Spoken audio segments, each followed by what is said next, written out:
And we're going to talk about process ventriloquism. This is my third time speaking at BSides Cleveland. Very excited to be here.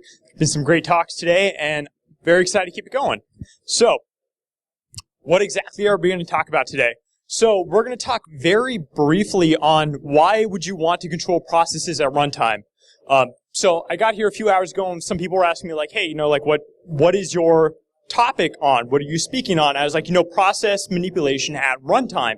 And people had a couple of questions about why would you want to manipulate a process at runtime as opposed to manipulating the PE file. And so we're going to talk about exactly what you can accomplish with doing it at runtime, why you might want to avoid actually manipulating the PE file on disk. And of course, the bottom line is ultimately everything that is in memory stays in memory. Once the system, I was warned to stay away from that. Once the system reboots, all of those changes are gone. So if you make changes to a PE file on disk, those are all going to persist. And so we don't want to do that typically as testers. We want to do our day-to-day job. We want to go home at the end of the night and know that the client is not going to have any problems in the morning. There's also a lot of research aspects about being able to manipulate the process actually at runtime, being able to do things that might not access information that's not necessarily available while it's on disk. So we're going to talk about that. And most of the topic actually today is going to be actually going over the basics of manipulating a process at runtime. I'm very excited to actually have multiple demonstrations today. We're going to have 3 demos today. We're going to talk about a bunch of techniques. From the very basics, we're going to talk about how does DLL injection work. But we're going to skip over that real quick because that's very basic stuff. We're going to show how to actually a couple of different methods of actually hooking functions. We're going to go over why you might want to do that as a pen tester or a researcher. We're going to go over writing a basic memory scraper to actually do things like collect whatever you might want out of memory, whether they be credit card numbers, social security numbers, credentials, anything of that. We're going to talk about that. And finally, we're going to get to my personal favorite. As a Python fanboy, we're actually going to figure out how to inject Python into a native Windows process, and we're going to run Python code inside of Calc, a native Windows process. We're going to have full control over that because, of course, we're running within the process. All right, so a little bit about me. This is always the most boring slide. Everyone wants to get to the content. My name is McIntyre. I work at Secure State. I do special projects, development, things like that. BSOD, inducer. My personal favorite is working on Windows kernel internal. So the last talk I gave here last year at BSides Cleveland, I was talking about Windows kernel exploitation, how to make that very reliable from a pen tester's point of view. I'm very much a believer in open source technologies. I'm an avid open source contributor. Probably the biggest thing that everyone cares about is I'm one of the Metasploit maintainers, so I can make changes to that, which is pretty cool. But I am a huge Python enthusiast. I love using Python, and all of our demonstrations here today are going to be within Python. So, very excited about that. But everyone wants to talk about the topic at hand, which is why would we want to control processes? Why do we care? Why are we here? So the research applications of being able to control processes at runtime. Obviously, vulnerability development. This is one of the things that I really use it for. When someone comes to me and it's like, hey, what would happen if someone was able to corrupt this process and manipulate it internally? Could they make it vulnerable? Could they leave a backdoor? Something along those lines. Sometimes as a vulnerability researcher, you want to know, hypothetically, if this particular code path was taken, what would happen? What would be the implications of that? Is it going to reach code that might not necessarily be as secure as the code that is executed 99% of the time? And the reason why you'd want to do that is you can save yourself time. If you're looking at something that's dissecting packets and it's actually processing those packets because of some sort of custom protocol, I'll shudder at the sound of that. But if it's a custom protocol, there's a good chance that there are particular code paths that are not being taken as often as other code paths. So instead of having to write the frames that would actually execute those code paths, you might want to actually hook the process and force it to take said code path so you can do your research. You can actually test, hypothetically, what would it happen if this particular bit were flipped and, the CRC were valid and the encryption was correct and all of that type of thing. In addition to that, we're going to talk about hooking functionality. So why would you want to hook a process? Well, from a researcher perspective, you can do a lot of logging of execution flows. You can log data. What comes very much in handy from this aspect is being able to log information that's unencrypted. A lot of times when sockets are being wrapped around SSL or something like that, you see the encrypted data on the disk not on the disk, but on the network and utilizing something such as Wireshark, and you're not able to actually see, like, hey, what information is in there. And that can be very problematic from a security researcher point of view, is you're not actually able to see what the actual information is being sent there. So perhaps you want to hook a socket function. You want to hook a socket write function, which is a very low-level function. You want to say, hey, I want to see every piece of information that is actually sent through a particular socket. So you can do that. Beyond that, if you don't just want to change that function, but perhaps you're interested in actually finding vulnerabilities, a very popular method of actually fuzzing nowadays is hooking a receive function from a socket. So you're taking all the data that is coming in from the network to a particular application, and you hook that receive function. And what you do is every time that function is called, you know where the original data is, and you mess with that data in memory. You change it. You flip the bits. You do whatever you want to do. And of course, you're going to want to log it, because if you get a bug or you get a crash, you're going to want to reproduce it. But you change that data in memory, and then you push it up to the original application. Now, one of the advantages of this approach is that you can use a legitimate application that knows how to communicate over whatever protocol it is.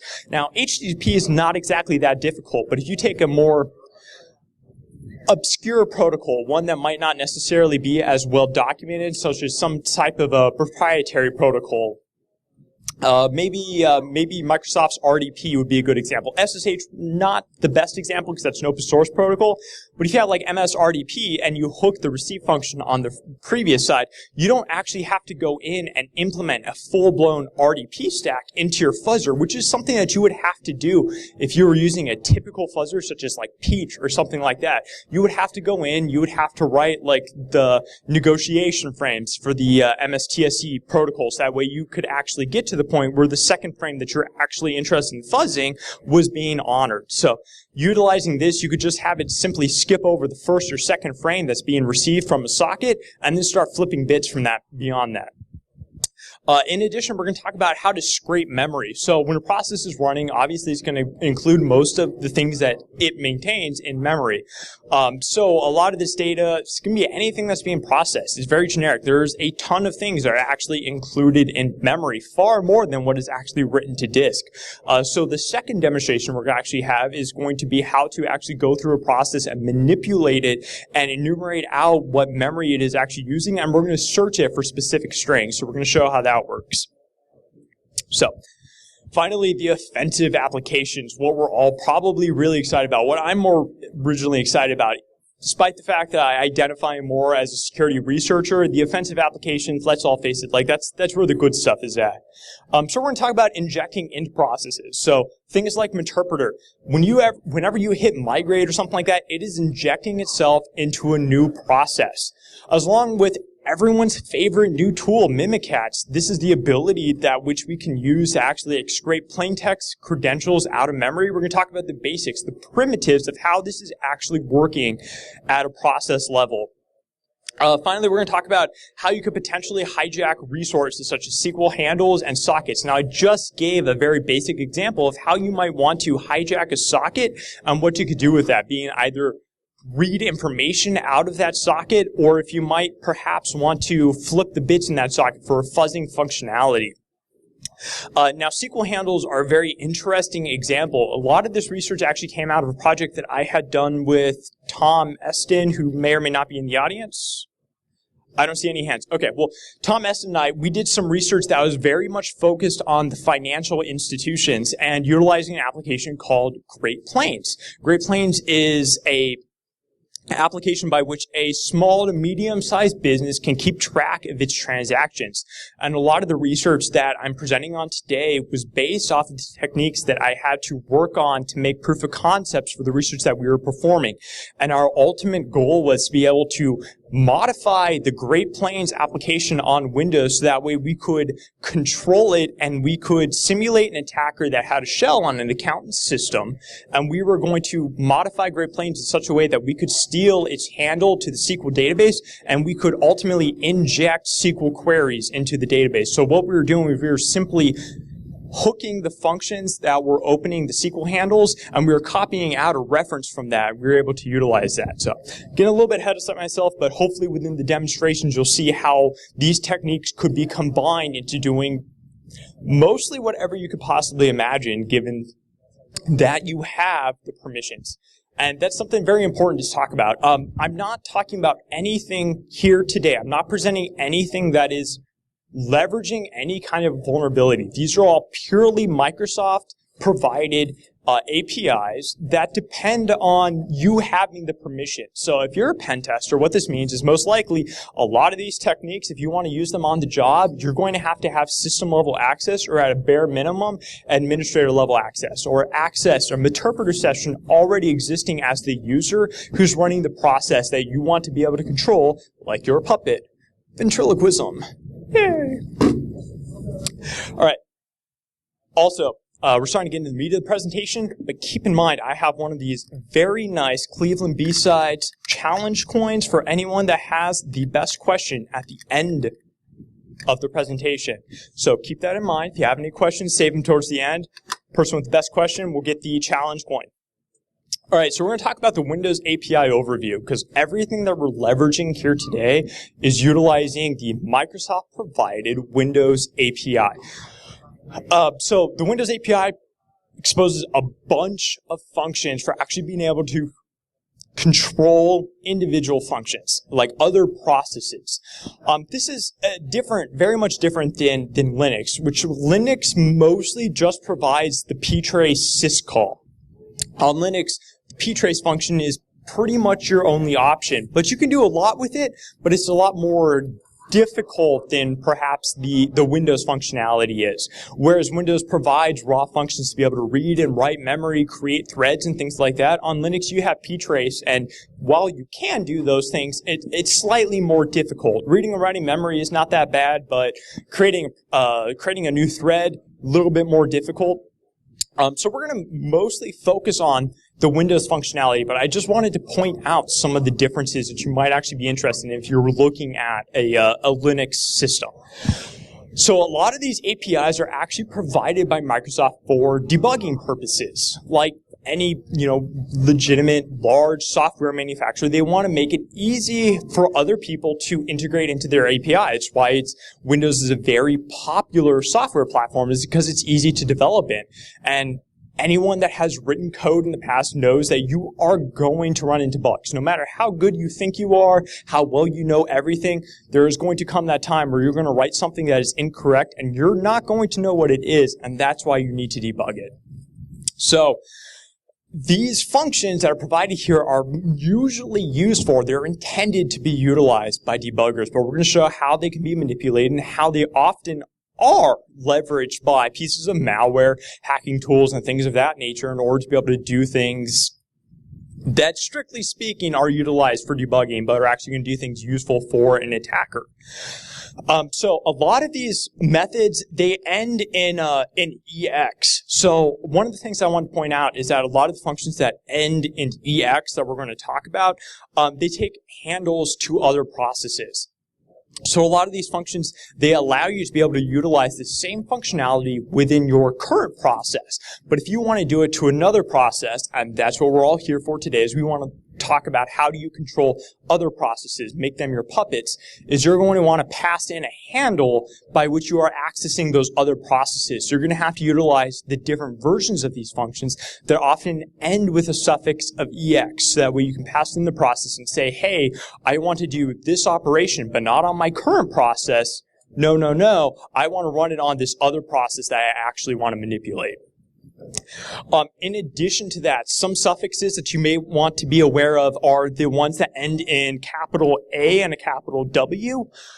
These are often utilized by functions that take string parameters. So Windows, native Windows functions oftentimes use UTF-16 little endian encoding for all of its strings. But a lot of times, that's really difficult, and security researchers and pen testers, let's just face it, UTF-16 is kind of difficult. Nobody uses UTF-16. It's oftentimes like UTF-8 or ANSI or something along those lines. So 99% of the time, we're using the A equivalent of those functions. But what you might be interested in knowing is that under the hood, when you call a function that ends in A because it's taking a string parameter, case in point, probably the most common case in point is load library A.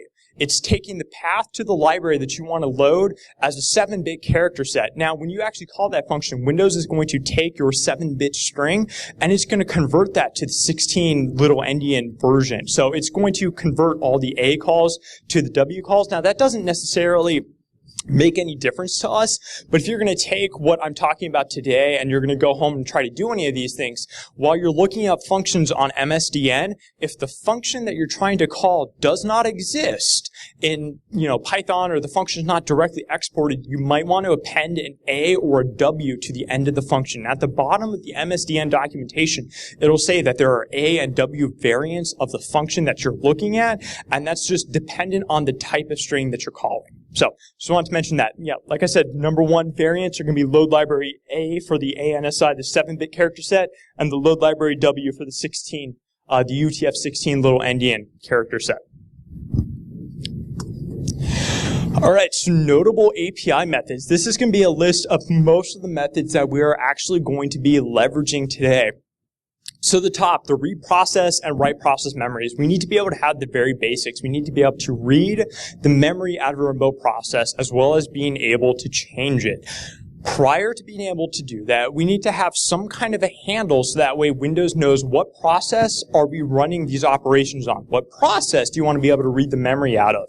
And in order to be able to do that, you need to either be able to open a process or create a process. Now, there's a very distinct difference between the two of these. Create process is when you are actually creating a brand new process. So when you want to manipulate something, this is a process that is not already running. Now, if you want to run these operations on a process that is already running, you want to use open process. Open process is slightly more difficult because it's going to check the permissions with which you want to open said process to manipulate. So it's going to check to see what exactly you want to do to this process that is already running, and that's where you're going to run into access controls and things like that. And now if you want to call read and write process memory on it, you're going to have the correct permissions in order to be able to do so. If you want to create a remote thread, you have to have a different set of permissions in order to do so. To put it all into a nutshell, you're typically able to request all the permissions on a process that's running as the user that you're running as. In addition, you're able to request all the processes on a user that is running at a lower privilege than you. So if you're administrator or system, you can generally get all the privileges that you need in order to be able to run all of the functions that I have mentioned. Okay, so beyond open and create process, we have get proc address. Get proc address is very important for us to be able to resolve the addresses of functions that we want to call remotely. Now, because we're operating on a remote process, and when I say remote, it's still on the local system, but it's not within the current process, we can't exactly just load the library and say, hey, the function's at this exact address. We have to ensure that the library is already loaded in the process that we're intending to manipulate, and then we have to call get proc address to check, hey, where's the function within this process over here? And it's slightly more complicated than just doing it within the local process. Virtual alloc x and virtual free x are the functions that are necessary in order to be able to allocate and free memory within a remote process. You can allocate regions and you can free regions. Now, these functions are necessary if you ever need to copy over any kind of parameters, which is necessary if you're copying over a string, shellcode, anything like that. You need to be able to allocate memory in the remote process so you're not overwriting anything that might actually be used, which is going to cause instability. In addition to that, if you decide that what you want to do is copy over shellcode into the remote process, you're going to need to be able to make sure that that process or that memory region has the proper permissions on it so that way it can be executed by the CPU so you're not running into something like dep. And virtual protect is what allows you to be able to change the permissions on that remote memory region, so you can set it with the execute permissions so that way when the remote process starts to execute it, it's not going to run into any kind of issues of saying, like, hey, you're trying to run memory that's marked as read-write without execute or anything like that, which would commonly be referred to as DEP. Like, that's what you're going to run into if you have any kind of exception relating to DEP, or data execution prevention. Finally, virtual query X is going to be the function by which you can actually check to say, like, hey, like, what functions are actually, or excuse me, what memory regions are actually available, what are mapped in the remote process, and what are their permissions on that process. So we're going to get to this one when we talk about scraping memory, when we actually run through and run a custom memory script to actually be able to enumerate out the pages that are mapped. All right, so accessing an actual process. Like I mentioned, a lot of these take a handle to a process that is currently running in order to be able to run these functions and execute their operations within the remote process, the one that you want to manipulate. And when you want to access a remote process, two options are going to exist. You can either create the process yourself, in which case almost always you'll have the full permissions to be able to debug it because you created the process. There's nothing illegitimate about that. But what's more common, useful to a researcher or a pen tester or something like that is being able to open an existing process. So one that's been running for a while, one that, was started with a proper parameter so it knows the config file to read. It's opened the necessary handles. It has access to the database, things like that. Most of the time you want to open an existing process, and that's when you're going to use that open process function. Now, when you need to do that, you need to have the rights to be able to open that, and there are multiple rights. You need to be able to have, like, process create thread in order to be able to call create remote thread X on it. So if you want to actually cause that process to execute code that you're running, and you want to be able to call the function create remote thread X, you need to have opened that process with this permission. So you need to know ahead of time what you're going to do with this process prior to calling the functions. VM operation is necessary in order to be able to allocate memory, and then read and write are, of course, necessary to be able to read and write memory regions within the remote process. So if you want to call VM alloc X, VM virtual alloc or virtual free X, you need to have that VM operation. But if you want to call read and write proc memory, you need to have the read and write permission. So it's pretty simple stuff. All right, so we're going to get right into the number one thing that most people think of when they talk about manipulation of a process at runtime. It's going to be that library injection. Like, this is like the 101 technique that most people end up starting with, but I want to recap it in case anyone is not particularly familiar with it. So how do you inject a library into a remote process? I'm sure we've all heard of that before. It's actually how a lot of game cheat engines work, is they'll inject a library that will allow the user to cheat into the game itself. Which, on a side note, is something that I found fascinating while doing this research, is that there is a fantastic amount of research on this particular topic in relation to games, because there's a high motivation for users to be able to figure out how to circumvent the anti-cheat engines, be able to gain additional points, things like that. So just beyond the security spectrum, there's a lot of articles that have nothing to do with security implementation, or security implications, but are actually relating into how to get, like, the high score on the game. Very interesting stuff. But anyways, load library A is one of the oldest techniques. So basically, we're going to combine the create remote thread function that Microsoft provides with the load library either A or W variants, depending on how we're actually writing the path to the DLL and disk. So what's important to note is that the create remote thread function actually takes a single argument, exactly a single argument that it will pass to the new thread that is actually about to run.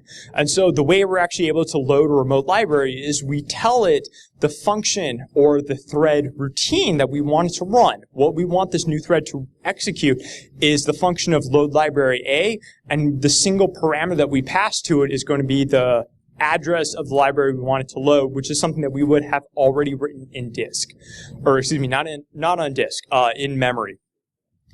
So once we call this function, the newly loaded library is going to have its DLL main called, and we can utilize things from there. So from an attacker's point of view, we can write a malicious DLL, we can write a DLL main function, and then we can check it to see under what conditions that it's executed. There are 4 conditions. It's when it is loaded, when a thread starts, when a thread exits, or when the process, or when the DLL is unloaded, when the process exits. So you can check to see, like, hey, this DLL was loaded, and you can have it start to run code itself. But when that code runs, it's going to be within the context of the process that did load it, which is going to be the remote one that you are trying to attack. So we're going to skip over that, and we're not going to do any type of demo for that because that's a pretty common technique.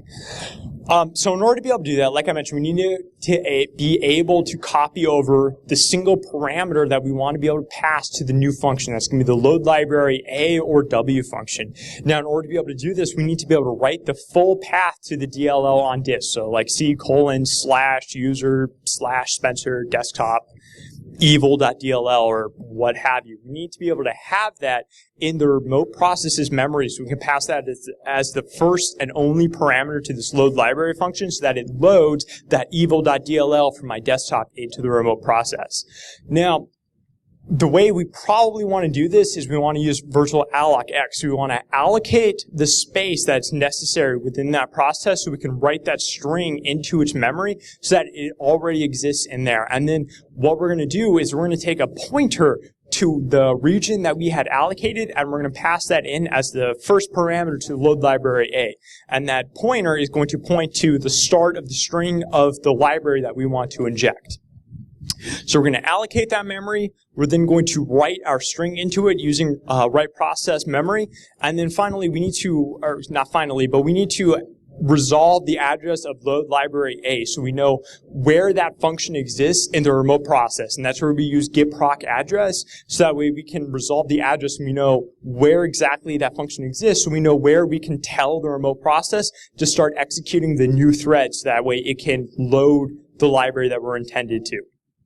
Finally, we tell it to start via create remote thread X. So we're going to create a remote thread in that process, and it's going to run that function with that one parameter, causing it to be loaded. So that's how we would load a typical library that's already on disk. Now, a slight variation of this is actually utilized by like Meterpreter and things like that, where they use remote library injection. And how that works is instead of reading the DLL off of the disk, they're actually reading it out of a location in memory. So in addition to what I just explained, Meterpreter and things like that are reflectively loading a DLL, is they actually load a larger region in memory and they put the DLL into that region, and then they tell the remote process to load the library from that DLL, which allows them to load a library without it ever actually touching the disk. So beyond that, generalized code injection. So we just talked about how, you can create a remote thread and you can have it call load library A, and it's going to load up this DLL off disk, and it's going to run whatever you want. But what if you just have like raw shellcode, something that's like created through Metasploit? How would you actually execute that? Well, the technique that was actually utilized by the shellcode exec utility, which came out probably like 3 or 4 years ago, leverages something very similar to this. So it actually writes, instead of the location to a DLL in disk, it writes the actual shellcode, the assembly, into the remote process. And when it calls create remote thread, instead of giving it the address of the load library routine, it actually gives it the address of the shellcode that it wants to be executed. So when that new thread is created, your shellcode is actually being executed within a new thread. So the injector process is going to pick a thread, and then while that process is actually being executed, there's going to be a lot of changes that are actually being made to that process. Something else that you can do instead of creating a remote thread is actually utilizing a technique that's called a code cave.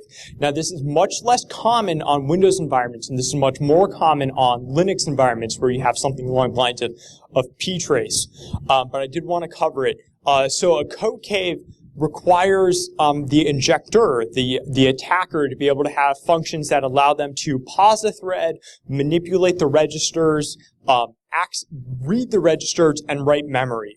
So if you can pause an existing thread, You can read the memory out or read the registers out. You can tell where the stack pointer is. And oftentimes you can't directly change the instruction pointer because there's not usually a legitimate use case for that. So what you end up actually doing is you end up changing the stack pointer to the address of where you want the instruction pointer to be. So when that function returns, it's going to hit your stack pointer, which you have changed to the function that you want to execute. So oftentimes on Linux environments, you'll do like pthread create or something along those lines to emulate the behavior of create remote thread X on Windows. And so you're going to set the function that you want it to return into to be pthread create, and then you set the parameters by on the stack, and then you set the address of where it returns to be something that you control. So you set up all the parameters of where you want it to go, what parameters you want the function to be called with, and then you expect that remote process to incur an exception, which to you, the controller, is going to imply that, hey, you know, it executed my function correctly and now it's done. So when it returns from pthread create, it's going to execute this invalid address, and that exception is going to be forwarded to you, the debugging process, and you can say, hey, you know, it looks like it created that thread correctly. So like I said, not very common on Windows because you don't need to use this, but the technique is still the same. If you have access to be able to manipulate the registers as well as read and write memory from the stack, you could do the same thing, and you could avoid actually calling create remote thread X, which is what a lot of antivirus applications hook on. They want to see, you know, like, hey, are you creating remote threads into other processes? How did you get that handle? Things like that. It's very sketchy from a HID's perspective. All right, so we just talked about how do you actually create remote threads, how are you actually executing code. So now we're going to talk about how you actually hook methods. We're going to go over two particular methods of how you can hook existing functions and have them execute code that you want them as an attacker to execute. An IAT hook stands for an imported address table hook. So when a process runs on disk, it's going to be an executable. It's going to load a bunch of DLLs and things like that. And each one of those DLLs is also going to have its own dependencies. Now, when a function requires a specific function when code requires a function from another library, it's going to have a reference to that in its import address table. And this is what we're going to manipulate in order for us to be able to hook that function. Now, because of that, this technique is limited to functions that are being imported from one library to another. Now, if you don't want to mess with that, or you want to actually use the more low-level technique, you can actually install what is referred to as an inline hook, where you're actually modifying the assembly code. So we're going to check that.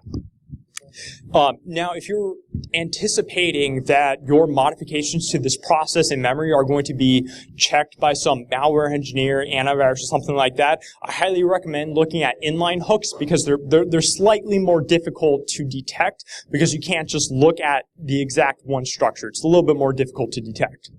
All right, so IAT hooks. So we're going to hijack imported functions such as those from user32 or WS232, which is also the WinSock library. So this is the library that is imported by functions that need to have like TCP/IP connections, any type of network functionality. One of the advantages to this approach is that it's a bit more targeted. Your hook is only going to be executed by code that is calling function from one library from another. So it's only going to be those imports. Now that's both an advantage and a disadvantage because any type of a function that might not be imported, or if you need to be a little bit low level because, for example, if library A is exporting one particular function that's utilized by library B, but that function is huge and you just want to hook a particular subset, that might be a little bit difficult because it's still going to execute all of that logic prior to it. So it's very much on the module to module level imports.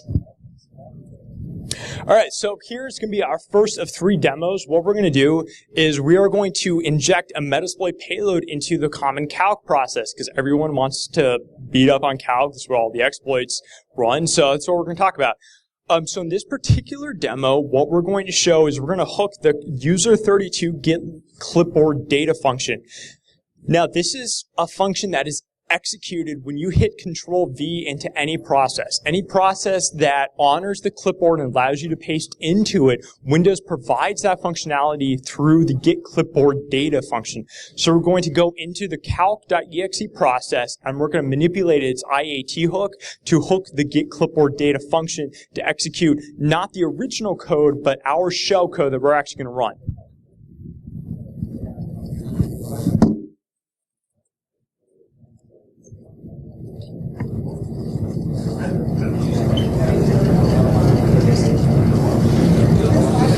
All right, real quick for the no hands, who has a text that they want to see pop up from Calc? BSides Cleveland. BSides Cleveland, I like it.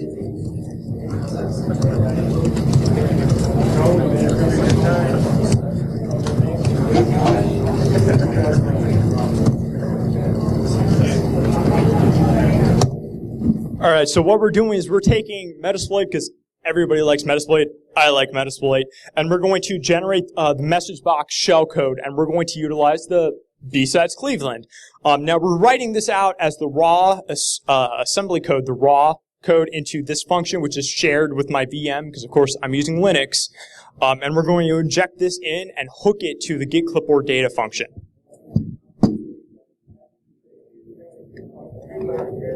And I have 3 demos, so I have these all copy and pasted out, so.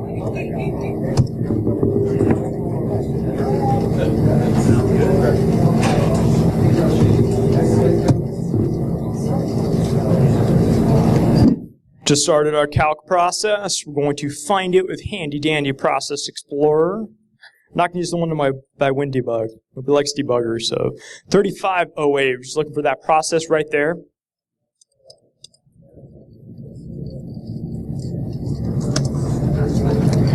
And we just executed that.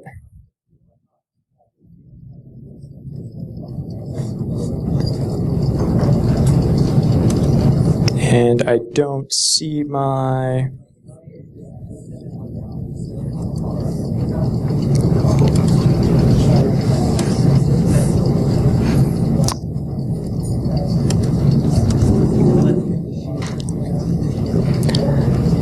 I don't see my message box popping up. Demonstration failed. This is why we have multiple demos.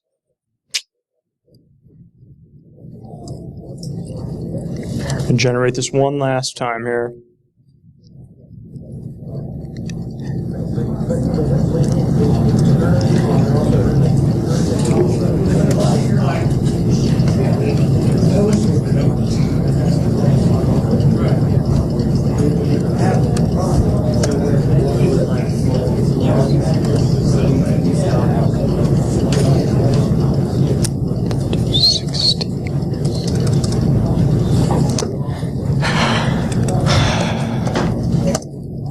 I am overthinking this. I completely forgot. The entire point of this demonstration is we are proving that it was actually hooked into place, and nothing is supposed to happen until I hit Control V.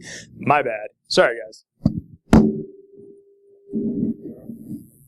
All right, so I hope you can all hear me because I need both hands to type. So we're actually going to do, like 9 times 9 equals 81. Okay, so calc is still working. That's what I'm trying to show. But what I'm going to do is I'm going to select up in here, and I'm going to hit the magic keys, Control V, and our shellcode is going to execute. BSides Cleveland, there we go. Woo.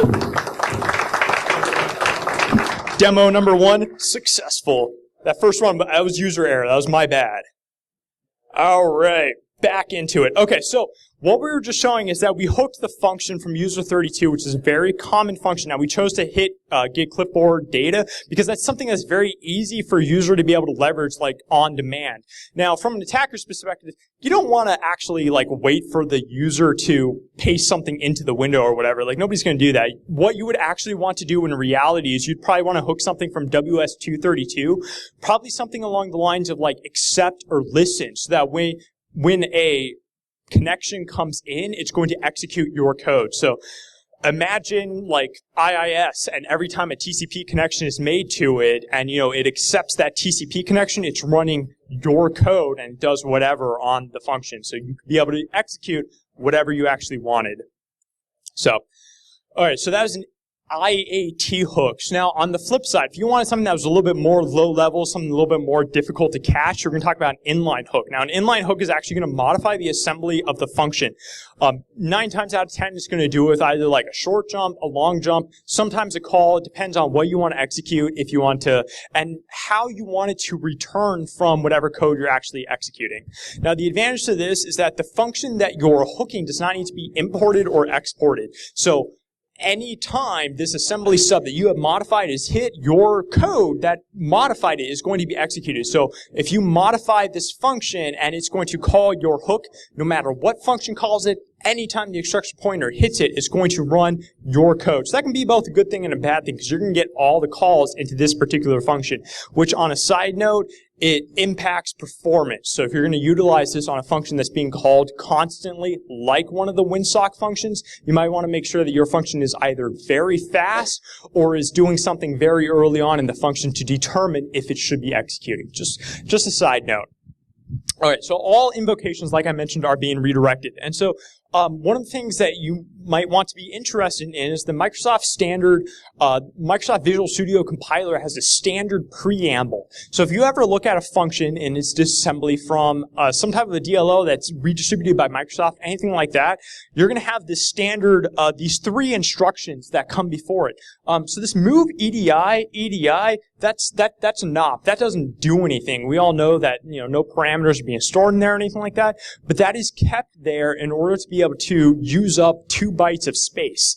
After that, it's going to do push EBP and move ESP into EBP, so that way you can actually access the arguments as the function continues. So, like 9 times out of 10, any function that is distributed by Microsoft that's been compiled by their compiler, it's going to start with this preamble. Now, the 1 out of 10 times that I mentioned is going to be functions that are utilizing like the fast call calling convention, the C++ calling convention where it uses like an object pointer or something like that. But almost always it's going to be utilizing these things right here.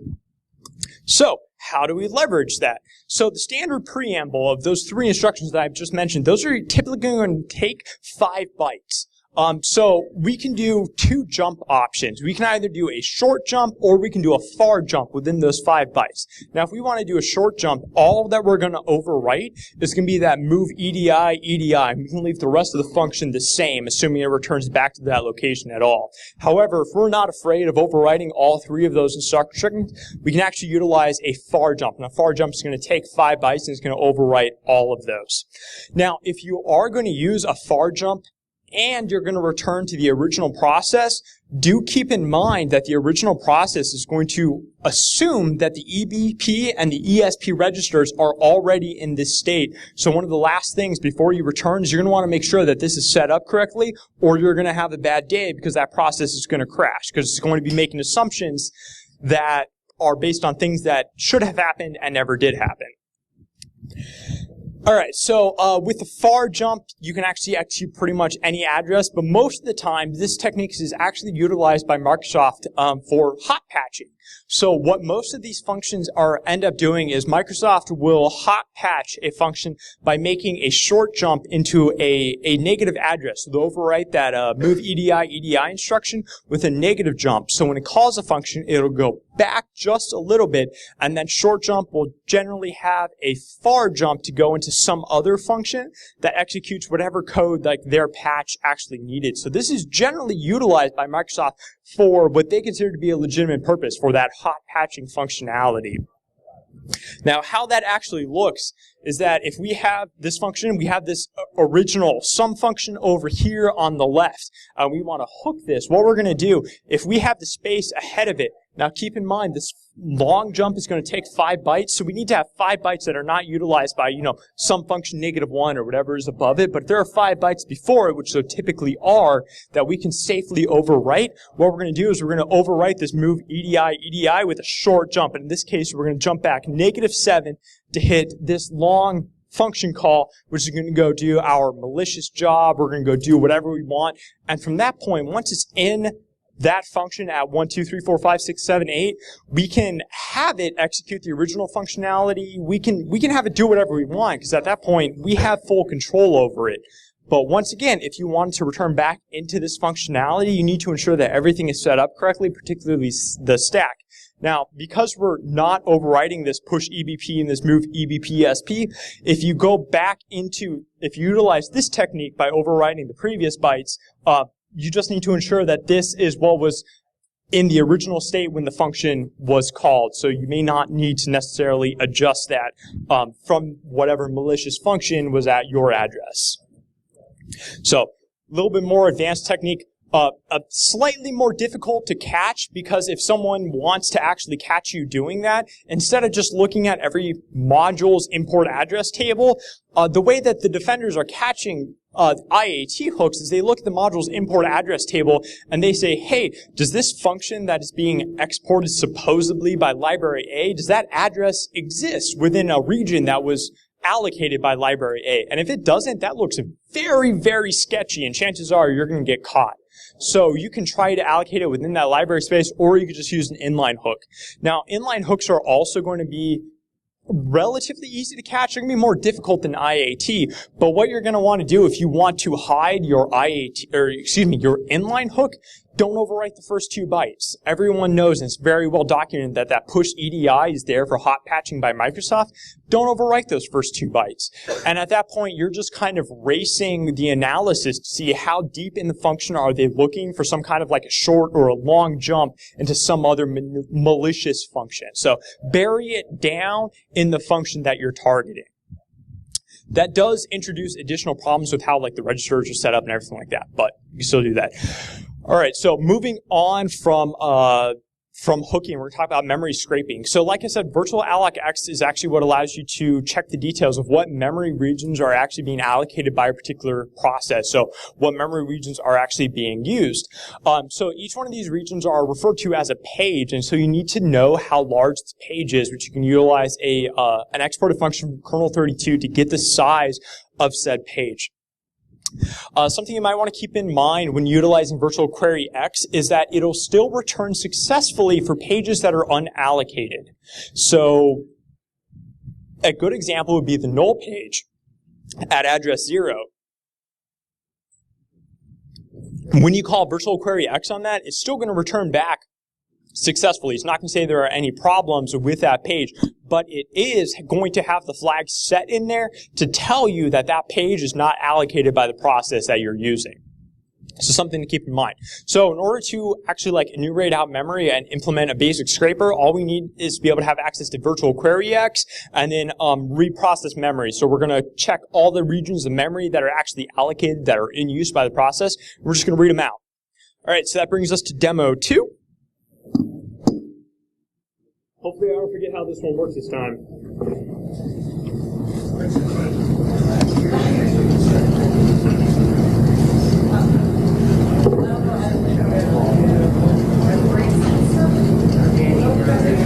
There we go.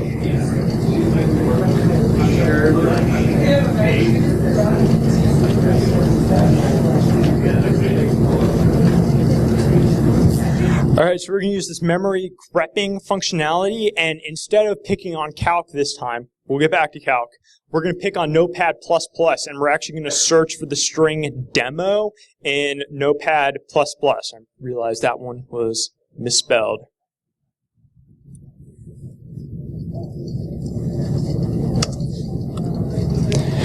Anyways, okay, so we're going to go to Handy Dandy Process Explorer one more time to identify the PID of Notepad++, which is 1048.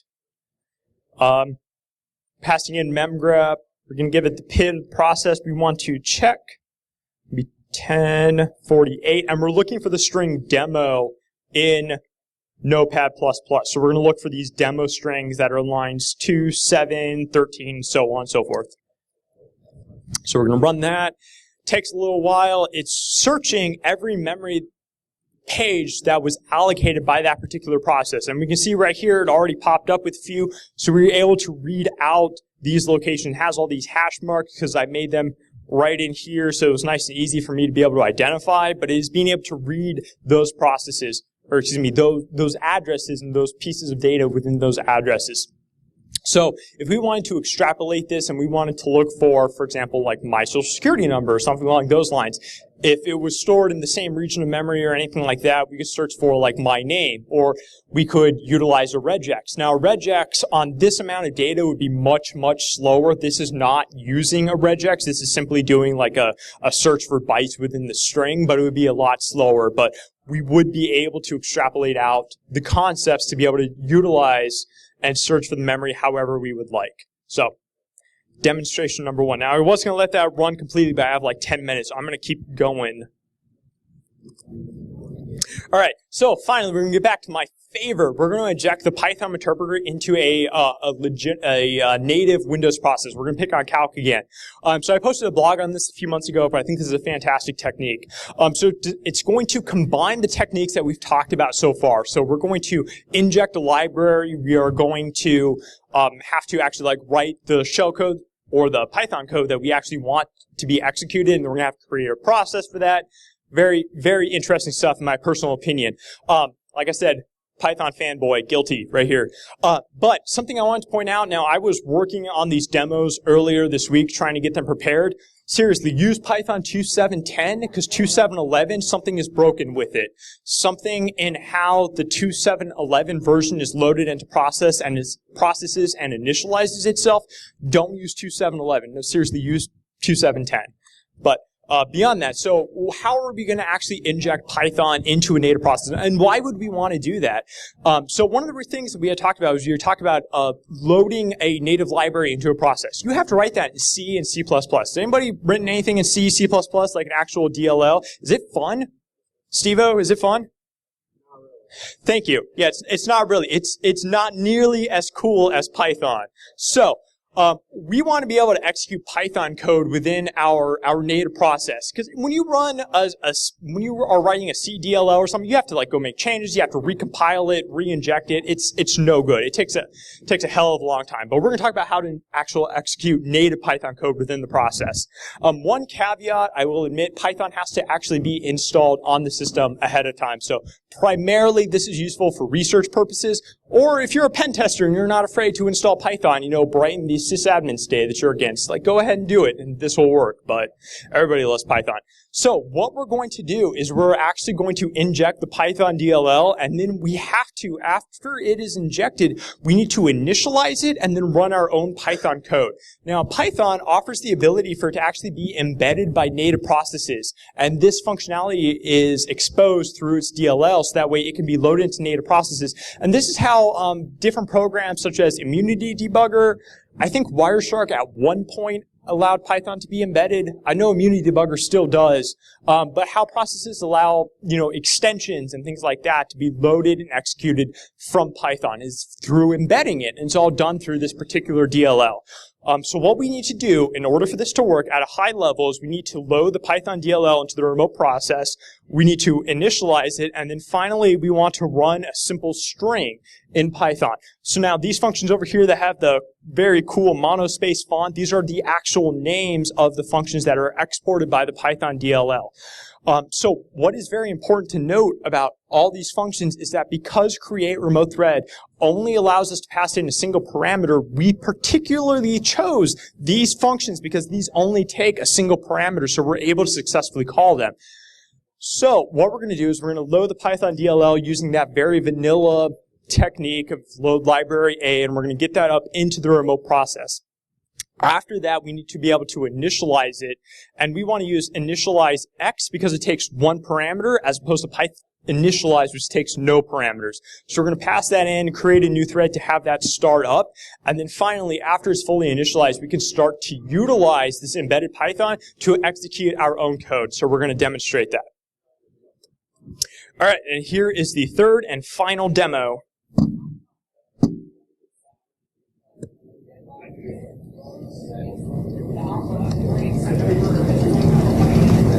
All right, so real quick, what we're actually going to inject is this right here, this injectme.py. So we're going to utilize the C types, and we're going to load message box A, and we're going to get the process of the function, or excuse me, get the PID of the process that we're currently injecting into. So this is the lookma. I did not hard code these values in. So this is what is going to be executed within the context of the process that we're exploiting. We're going to start up calc here again because everybody likes to pick on calc. 3836.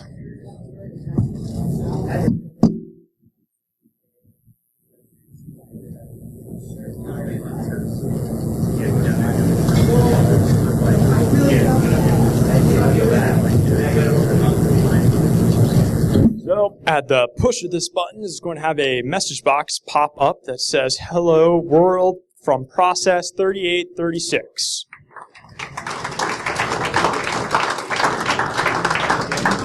Thanks, everyone. And I want to point out, I clicked OK, and that process is still alive. The other one, I think, died, but this one, Python, stays alive. All right, and with that, that was my final demo. I am running very short on time, so thank you, everyone. Thank you, everyone. All of the demonstrations that I provided, now those scripts probably seem very cryptic, and I copied and pasted the commands. That code is all available on this GitHub repo right here. Now, the scripts themselves are actually in the tools directory, but seriously, they work. So they're in that tools directory if you want to check them out. If you have any questions or anything, let me know. Does anybody have any questions? I have the sweet challenge coin. Yes, Steve-O. Is it possible conceivable that you could do like an interactive shell in single context of a running process? Like you could debug it on the fly, like use the Python interactive shell inside of the process, you know what I'm saying? Yes. If you wanted to do that, you would probably need to figure out a way to get the commands in and out of the process via some external vector. The easiest that comes to mind would be like TCP. You'd probably want to spawn a new thread that starts a TCP listener where you could type in commands and it would then run them within the context of the current process. Does Python DLL you import give you any of that as far as the debug routines or no? The remote debugger? No, I think you'd have to run that yourself. You might be able to easily run like PDB but wrap it around TCP socket, but that's going to be in relation to the Python process, not the core Windows process. It would take some elbow grease and you'd have to modify it. Yes?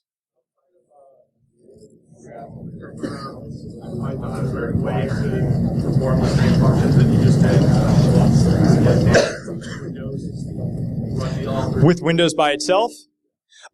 Yes, I would definitely say with PowerShell, a lot of the PowerShell hacking utilities are utilizing the same Windows API methods. I just chose to do them in Python, but you can certainly do them through PowerShell if that's your cup of tea. Yes, they're in the back. That is a fantastic question, and thank you for asking that. Now, I wrote this 3 years ago, and I just have been getting into Python 3. Most of this probably does work in Python 3, and if you want to try and give me a stack trace, I would be very grateful. Python 3 for the win. Yeah, no, the answer is time. I wrote it 3 years ago. Anybody else? Nope. Okay, I have to go. Thanks, everyone.